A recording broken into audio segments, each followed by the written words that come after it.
This podcast is produced by Passion Nerdly in association with the Nerds Domain and our parent network, the Southgate Media Group. This podcast could not exist without their support or from support by Patreons like you. For more information on how you can get involved, visit passionnerdly.com.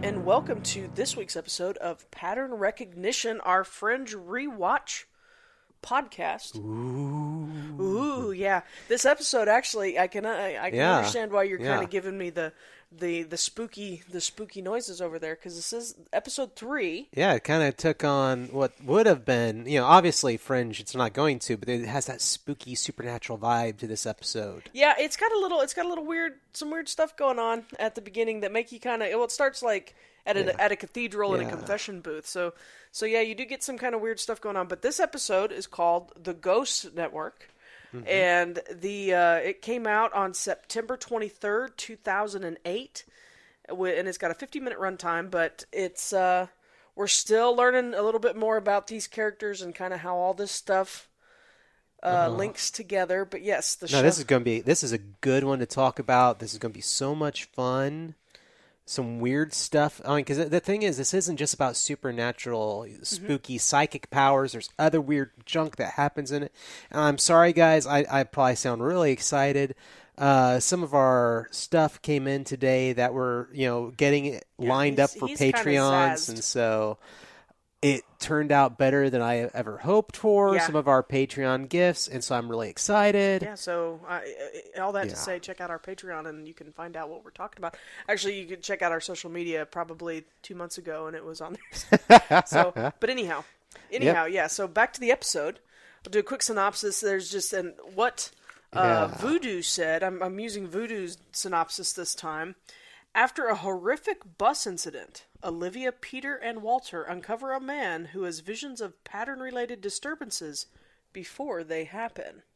So, like we said, it does start out in a cathedral, and St. Anne's Cathedral. Yes, a very troubled young man comes in there for confession, and he basically is just having this conversation with this priest about, do you believe God talks to you? And what about the devil? Do you believe the devil can talk to you? He goes, I've been seeing things. And they're like, have you done something? So it's always, have you done something? Yeah. But he ends up... The priest even pursues him out the door to some extent. Yeah, like, Roy, I know it's you. Yeah. Which I thought was I was like, geez, priest. Well, breaking... And that's one of those things that... breaking some rules here, man. Yeah, because in our society and our sociological view of the world...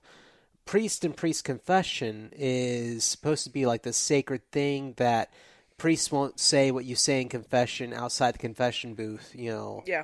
But we'll get to that. We still got a little further to get into the episode for that. Yeah. So anyway, like we said, the guy, he bolts out of the confession booth as he's running, and the priest is going after him and shouting out his name. The camera pans down and it shows. And while this is going on, aren't we seeing the bus attack? Yeah, he begins to describe that he's seeing things. And, he's like, do you believe the devil can do things? Yeah. And he sees the gas attack. Yeah, a guy gets on a bus with a briefcase, makes some eye contact with this woman. The woman sets down a backpack in the aisle. The guy opens up his briefcase, which John was like, I have that briefcase. Yeah, I was like, hey, I have that briefcase. We use it for gaming. But it looks like one of those. It's got the double flap opening on the top of the briefcase kind of thing, and so it's got a larger cavity. Yeah, I can't remember what it's called. I think it's called like a lawyer's case or something like that, because it's big enough to hold large files. Yeah. So he opens it, pulls out a gas mask, which of course upsets everyone on the bus. It gets a little creepy. and then he opens up this capsule that starts spewing out gas, throws it in the thing, gets off the bus swerves, they're in a tunnel. You do see the bag stolen.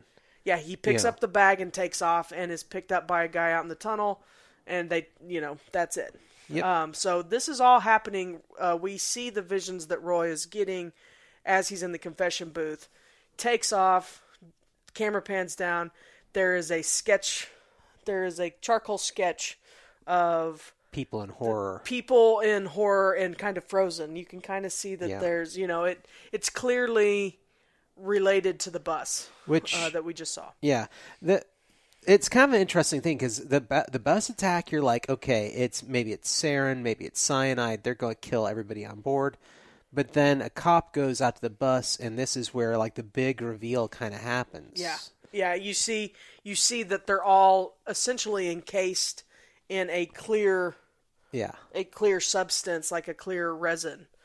And I'm like, when I'm looking at it, because it had that greenish kind of glow to it with the stuff in the bus that was covering them, and I was like, is it some kind of time manipulation? They're all frozen in time, or I thought they were in like some sort of like Jello casing. Yeah. And I was like, then they, it kind of comes out that it's more of they're frozen in solid substance. Walter, before we get to Walter's assessment of it, we then suddenly have, John Scott's funeral. And there's just this brief instance of, we're still building this. Olivia is struggling with every time. So far, in the last 2 episodes, the first time we see Olivia in the episode, it is something dealing with John Scott. And it's her wrestling with her feelings and how she, and kind of processing the reveal that he was a traitor and also that he's dead. And it's just... And how to approach that, because in this funeral, it's a hero's funeral. It's not, it's not this is somebody we worked with that was good and bad or whatever else. No, this was a hero's funeral. This was a hero's funeral. Presentation of a flag to his mom. The Marines. I think was there a rifle firing as well. I can't remember. I feel like there probably was. I think there was. I don't remember now. But I was just like, whoa, because I was like, would they do this for him even if? And then it's kind of revealed they're going to maintain the facade that he died a hero's death. Yeah. But there's something weird with that, because she looks over at the mom, and the mom's looking at her, and the mom shakes her head the slightest bit. She shake her head or she nods? I thought she shook her head just the slightest bit. But it's kind of like a weird smile too. It's and Olivia notes on that. She's just like, she blames me. Yeah. But at the same time, like, is there something more going on here? How much does the mom know? Does the mom know maybe her son didn't die of good, I don't know. I think she probably does. I just think, I kind of am with Olivia on it. She kind of has the opinion that, we were partners, or she knows that we were dating or something, and she just looked at me like I was responsible for the death of her son. But and then so she's talking to Charlie. Was it this episode where she tells Charlie, he used me, he told me sorry, our dog has allergies. You okay?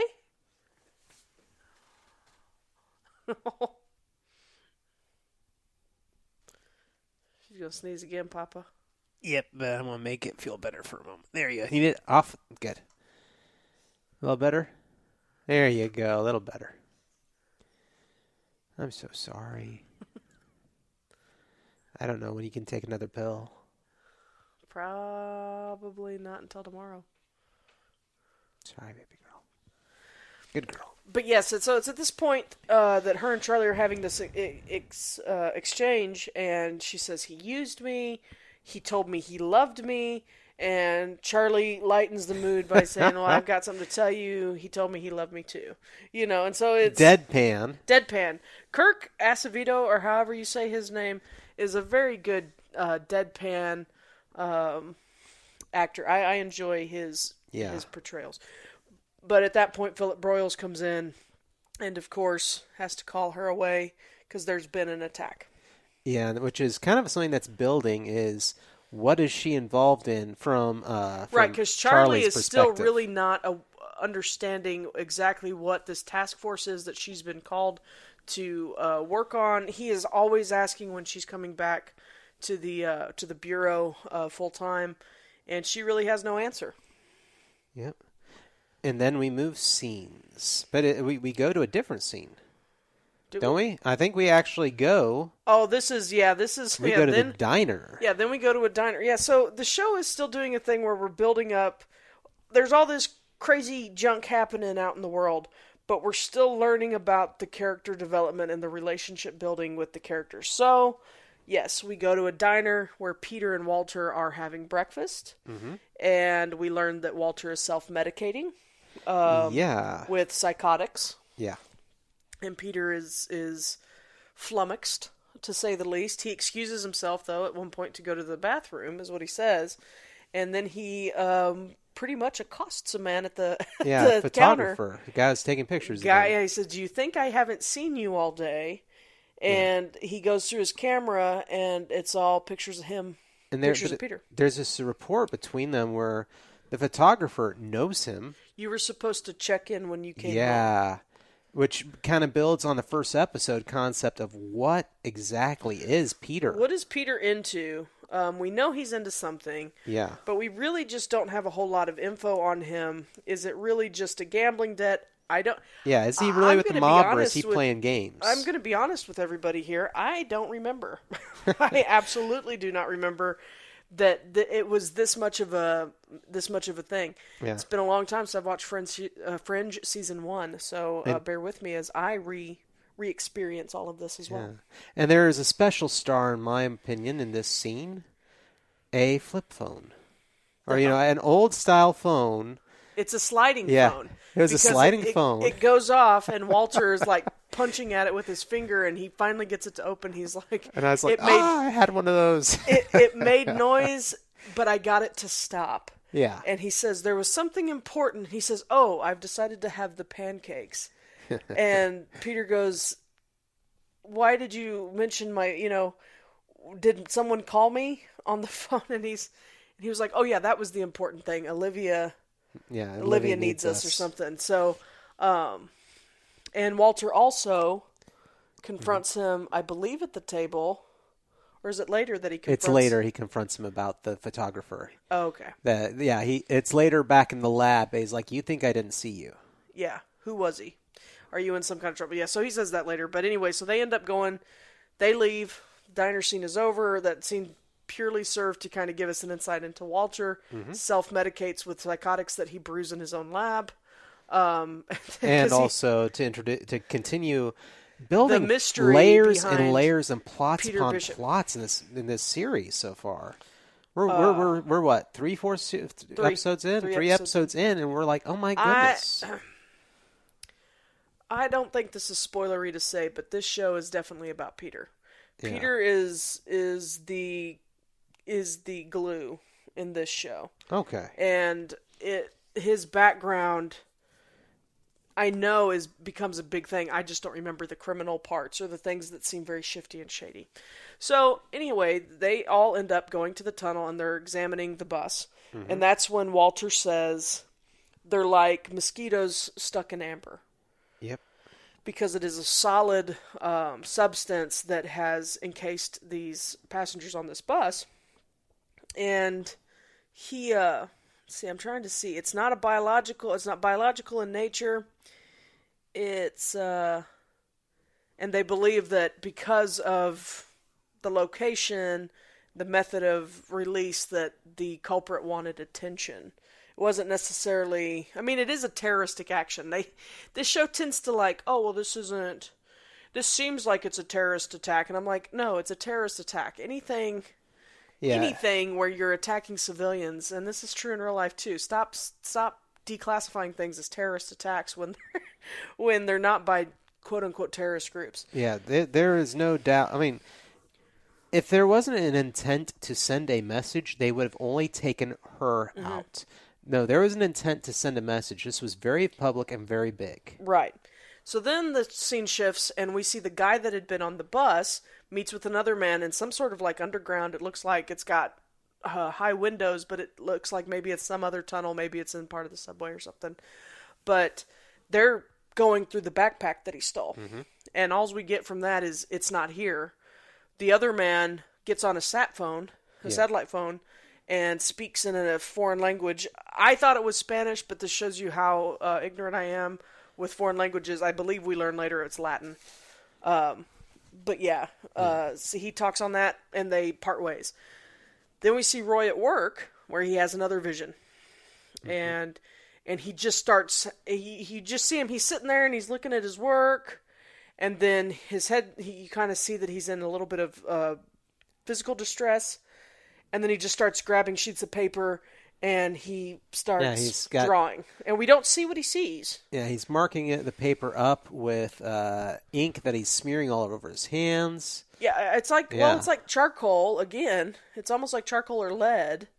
And then I think it's almost, because he's got something red, and I don't know if it's just oil pastels, because he's not at an art job. He's an accountant found or some something. way to mark up this page with what looks like a bleeding woman. Yeah, it looks like it's a shadowy. I didn't even pick up that it was a woman until later, but yes, it is. It's a shadowy woman who's got. It almost looks like stigmata because she's got blood coming off her palms.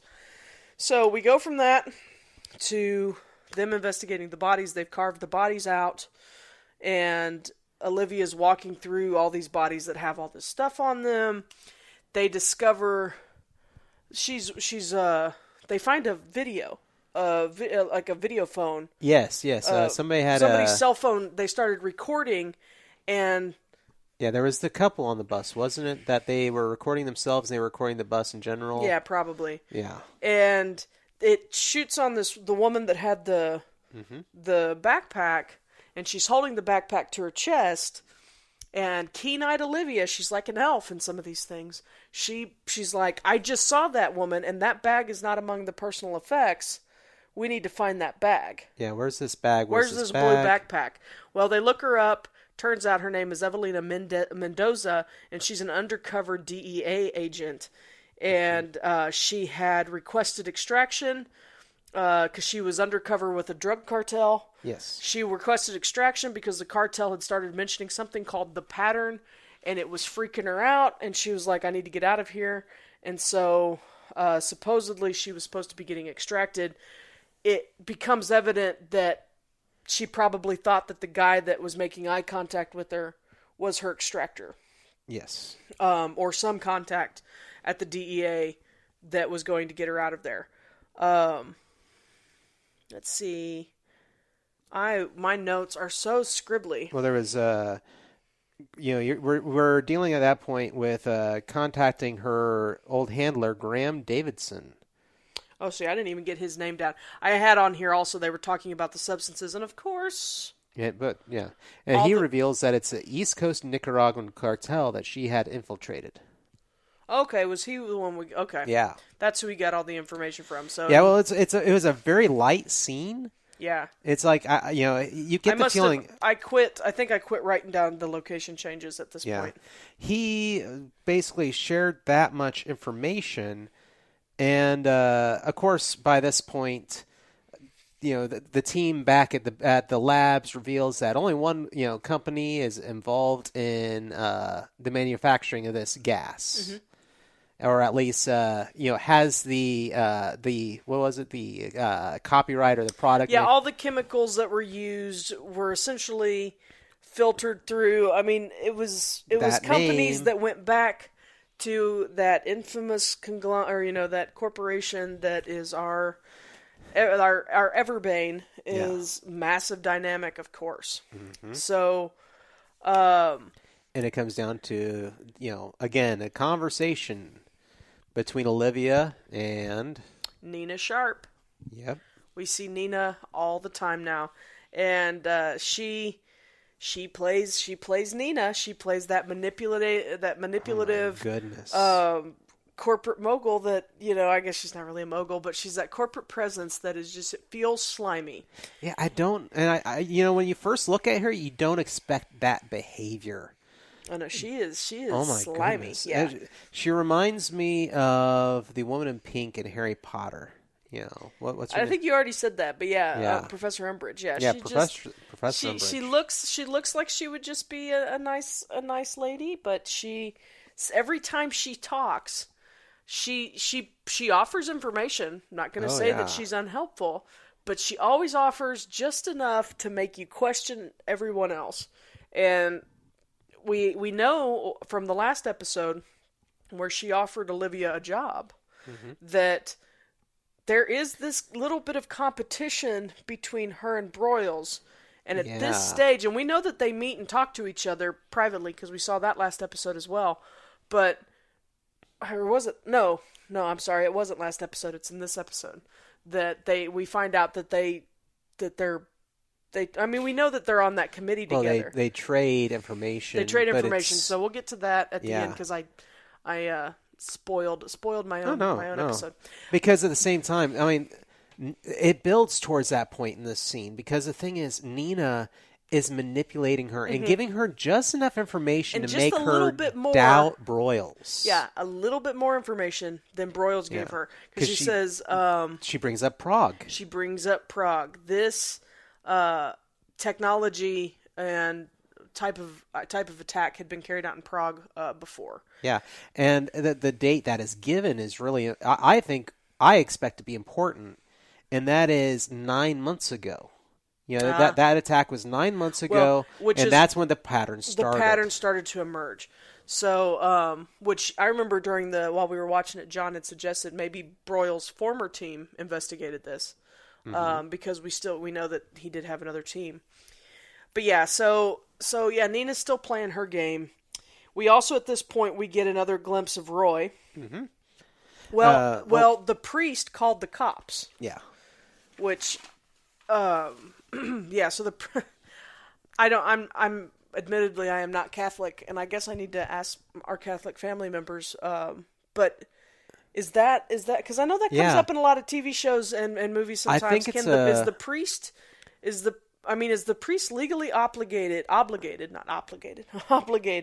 to, if someone confesses a crime, are they obligated to go to the police, or is that protected under some sort of... Yeah.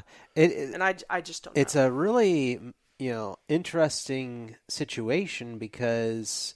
the Catholic Church unto itself, with the Vatican, they all it's a religious order, but at the same time, it allows them to act as a national order, like it's a foreign government, and they're acting as powers on behalf thereof. So there's all kinds of weird legal angles and protections. But I think that this is something that has developed, I think, ever since 9/11, is that if there is a fear for that, this is a major thing, like it could be a major attack or something like that they will oftentimes come forward. Okay.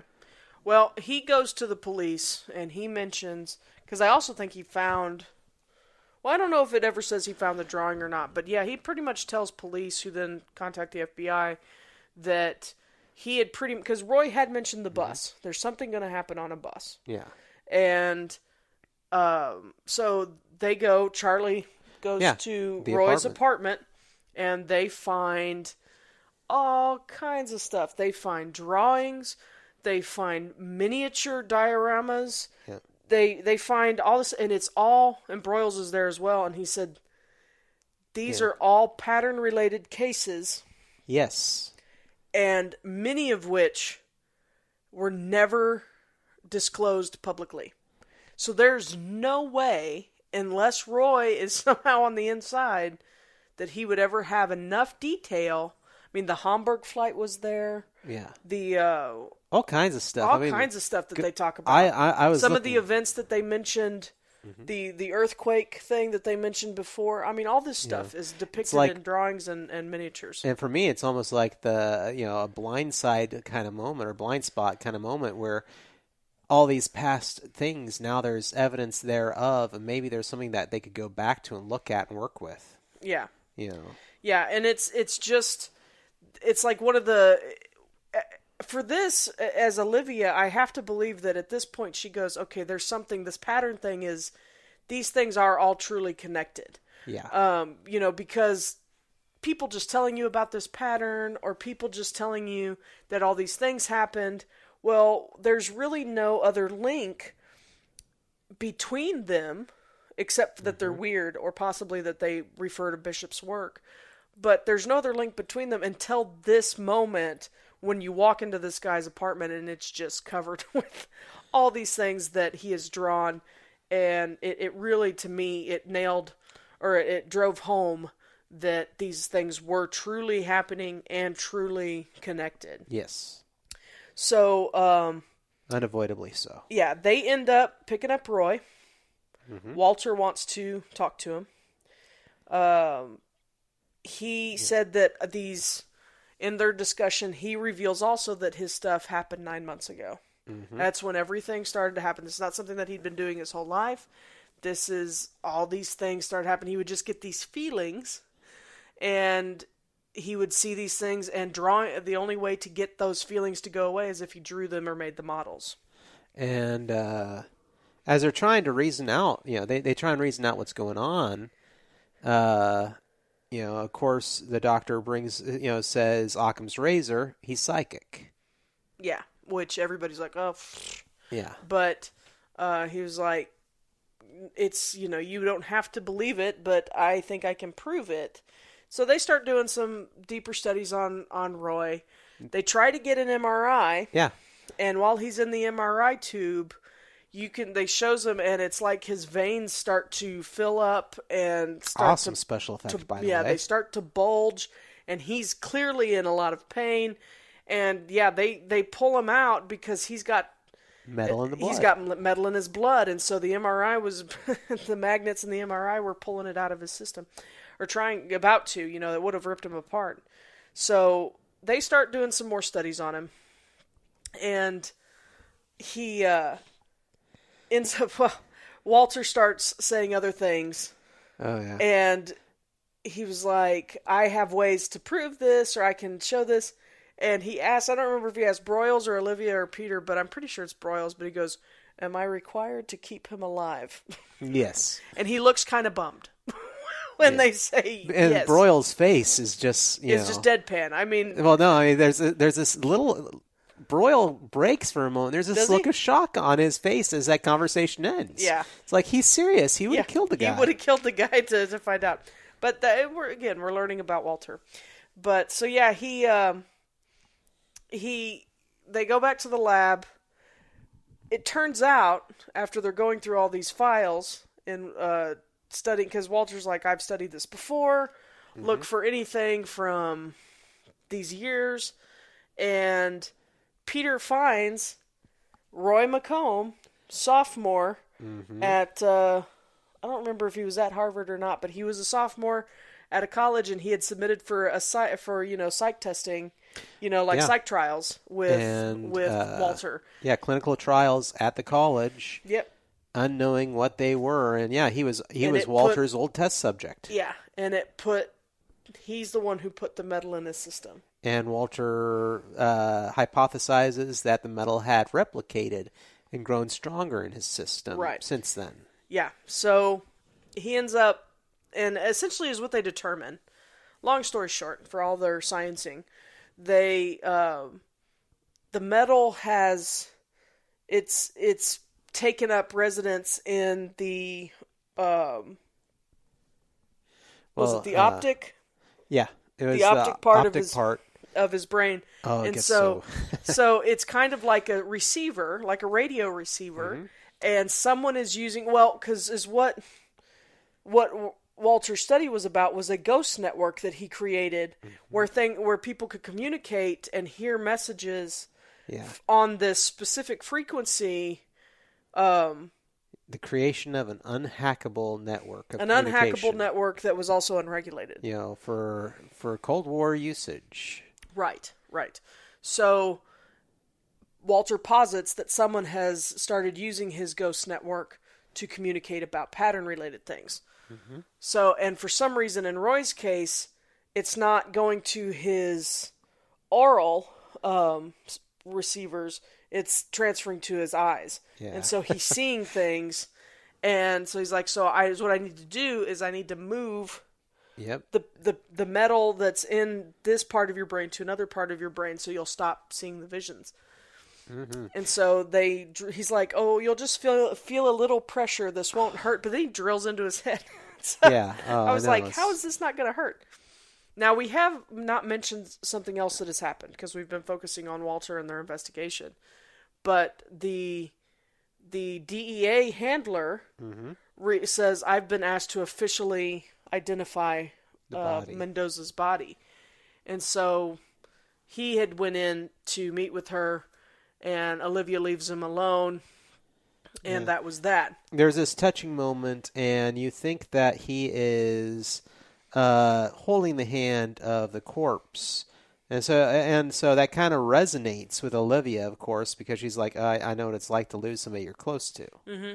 Because she's like, obviously they had more than a professional relationship, or they were just really good friends. Yeah, he kind of gives off this very, very emotional vibe, and quite frankly, he swindles her. As the show goes on, as the show goes on, you realize she was carrying something. Yeah, and my note taking was bad at this point because I don't remember how they determine. Is it after he starts receiving transmissions again? Yeah. Okay. They start getting the audio transmissions. And, I liked your analogy of a radio, because the thing is that basically he starts tuning the dude like a ham radio. They're like turning. They're using magnets and things to move this piece, and so they're showing him pictures to make sure his brain function is still working. And at one point, he's like, obviously that's a horse. Then he switches it and it's a car, and he goes, "Oh, this is weird. I'm tasting gasoline." But he couldn't say what it was. He was just tasting car stuff. And so then he's like, "Okay, we're closer." But then it stopped happening, and Walter, again, we see another kind of angry outburst from him. He's like, "Crank it to 200." He goes from 50 to 200. It's like, it's not working. But then the guy starts just speaking Latin. And Astrid Farnsworth, one of my favorite supporting characters ever, her Latin is a little rusty, but she took Latin in school. Yeah. She took linguistics. That was her minor, I think is what she said. And so she was able to translate some of it. And they discover, at this point, Olivia suddenly realizes with the drawing, and she had remembered seeing that DEA handler take hold of Mendoza's hand, and she runs back to the morgue, pulls her out, and her palm is cut open. Yep. And so they're like, something had been removed from her palm. And so right there you have the information and the obvious play out that Graham Davidson was a bad dude. Yeah. So he continues to receive the transmission from the satellite phone, is what we determined. He's using the Ghost Network, and he says he pretty much tells him there's going to be a meeting, and he gives him a location. Yeah, he gives a location. I think it's South Station, and so Olivia and a team go to try to hunt down, because an exchange is going to be made with Graham Davidson, and you see the other guy that had been there. So, so there's the quintessential chase scene. Graham Davidson, the handoff is made. She catches Graham, spins him around. He's got a bullet hole in his chest. Yep. And in a crowded bus station, I don't care how good your silencer is, people would have heard it go off. This is a series about technology and things that are beyond the... That is true. So I will give him that one. Yeah. Yeah, because, you hear nothing. Yeah. It's just... Yeah. So, there's the chase scene. They end up catching... I believe they catch the other guy, too, don't they? Well, they recover the file. They recovered, so they must have caught him. But that guy steps backwards into traffic and dies. Oh, that's right. They catch him, and then, he jumps in front of a bus. So they're left with more questions. Yeah. May I just say... I don't believe suicide is ever the answer. Mm-hmm. Even when you're faced with criminal things. But people who jump in front of things, that is so rude to the people. I mean, because you're leaving a driver or there was a movie I watched one time where people would jump in front of trains, and the guys who have to clean that up, and the drivers of the trains that have to see that, it's just, sorry. That made me think of that when he just jumps right out into traffic, and I was like, man. Yeah, you've created a traumatic event for so many people. A super traumatic event, yeah. And at the same time, I mean, you get this idea that obviously whatever is out there scares him enough to be willing to do that. Yeah. You get the idea of how the pattern is international because it's a Nicaraguan cartel that's involved. That's talking about it. Yeah, we have no idea what the context of that was. We just know that they're talking about. They're involved with this somehow. With it, they're using a technology that was used in Prague. Mm-hmm. They are using a technology that is something from, Walter from before he got arrested with this, sophomore. Yeah, it's becoming, it's not just a reserved amount of people. This is not some just Illuminati event. This is a global conspiracy. Right. So that's kind of how that part of the episode wraps up. We do see again, there's a scene between Olivia and Peter where Peter plays some Gershwin for her. Mm-hmm. And, they're in the lab because there was a whole thing about a piano that we didn't get into. But apparently piano playing helps Walter work, and especially when Peter plays. Yeah. But then we see the meeting that I mentioned earlier between Broyles and Nina Sharp, where he hands off the little the chip. That was... I consider it almost like an isolinear chip from Star Trek, but it's a little circular disc that just looks like clear plastic. Mm-hmm. And he passes it off to her, and she takes it to the lab, doesn't she? Yeah. Yeah, we see her take it back to Massive Dynamic in the white clean rooms, and one of her scientists plugs it in. Flunkies are going to do something. Yeah, and then it shows. Yeah. John Scott is still plugged in, and they're like using him as a computer almost. They're extracting data from him, is what it sounded like. It was, and so once again, what is going on? Mark Valley, his role in this show is mostly just as a guy lying on a bed. So, it starts off with these weird vibes of something, more than natural going on, which, everything can be, scientifically explained in this series so far. Which, that's going to be expected. But this is the first episode for me that really kind of took on the, kind of cop drama, CSI feel to it. It did feel more like a procedural show. Yeah. So I really kind of dug the vibe on this one. It wasn't so much the horror aspect. It had more of that, like you said, procedural aspect. So really, really enjoying it. I'm so excited to see the next one. Yeah, I've been kind of... One of the reasons why I'm probably not remembering everything is because we had kind of, on the first two episodes, we'd watched it, recorded a show, watched it, recorded a show. This time we watched it, and we got busy because there was International Tabletop Day was this weekend. Mm-hmm. We had some stuff going on Sunday. Yeah. And so it was just, we didn't have time, to stop and record a show. Mm-hmm. And so I've kind of forgotten some things. But before we go... Yeah. My favorite Walterism of the week. Oh, okay. Yes. Did you have one?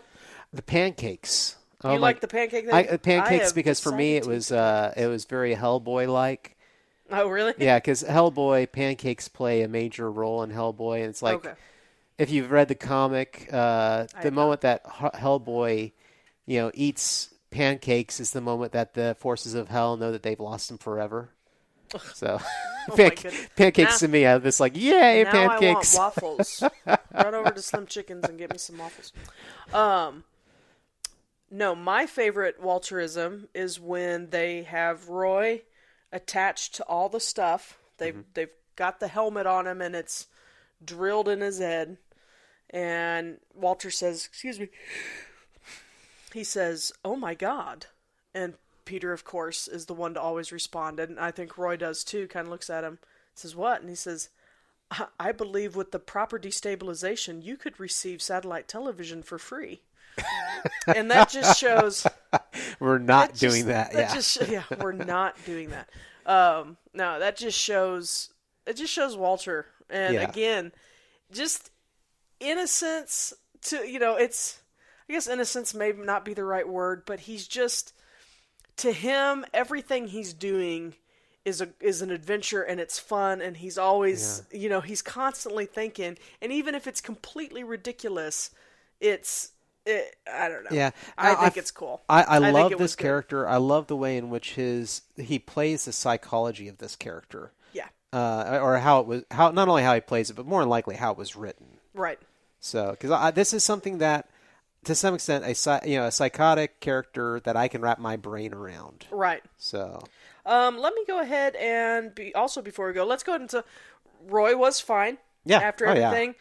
And the network shut down. It's gone. Yeah, they're like, once they realized that we were listening in, it seems to have stopped. They seem to have stopped. So, but let me just read. There wasn't a whole lot of trivia in this episode. Mm-hmm.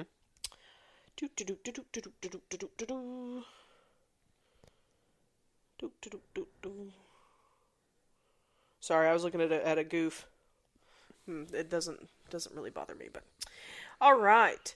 The piece of jazz music Peter plays, which I already said, was George and Ira Gershwin's Someone to Watch Over Me, which I do like. Mm-hmm. The glyphs at the commercial breaks spell, pardon my pronunciation, it's probably wrong, Ager? Okay. A-E-G-E-R, Ager? Okay, Ager, yes. Which is Latin, which fits in with the episode, Latin for sick. Huh. So, let's see, the train station, that doesn't matter. This is just kind of like setting stuff. But this was kind of interesting.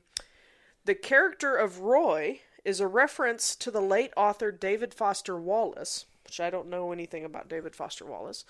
But Roy's costuming, clothes, and makeup all resemble Wallace's style. In the end of the episode, Roy's bandages echo Wallace's trademark bandana. So, I don't know the author, personally. Well, that's a cool little thing for them to do. Does that make me a plebe? I don't know. David Foster Wallace. Am I a Philistine? Because I do not know who this man is. Well, a physical appearance of a writer is It does look just like him. Oh, wow. No, but the physical appearance of a writer, I mean, if you asked me who some of the big writers out there, what they looked like or what their style was, good luck. Yeah. Oh, he passed away earlier he passed away September 12th of 2008. So it was something that was very fresh at the time. Very fresh and done to honor him, which is cool. I can appreciate that. He was part of the postmodern literature movement and hysterical realism. But yeah, I am not familiar. And he was also he went to Harvard. Oh, well, there we go. So there's probably another little his ties interesting to the setting. So well, there we go. There's the trivia for this week. But another great episode.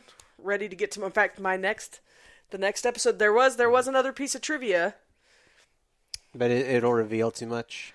I don't think it will. Because John already is familiar that there is someone in this show called the Observer. Mm-hmm. He doesn't know what that means. No, I don't think I ever said what it was. Yet.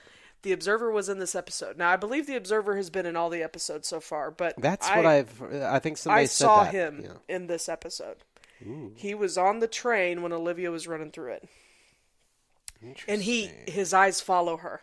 He's the only person that noticeably watches, looks right at her as she passes him. Now, you see, this is very, I can appreciate this because then, it makes me want to go back and see if I can spot him. See if you can spot him, yeah. I'm pretty sure the next episode is where we meet him. Cool. So, or he gets some serious camera time. So, with that, we shall leave you. This has been Pattern Recognition with John and Roxy of Passion Nerdly. Mm-hmm. Again, please look for us on social media.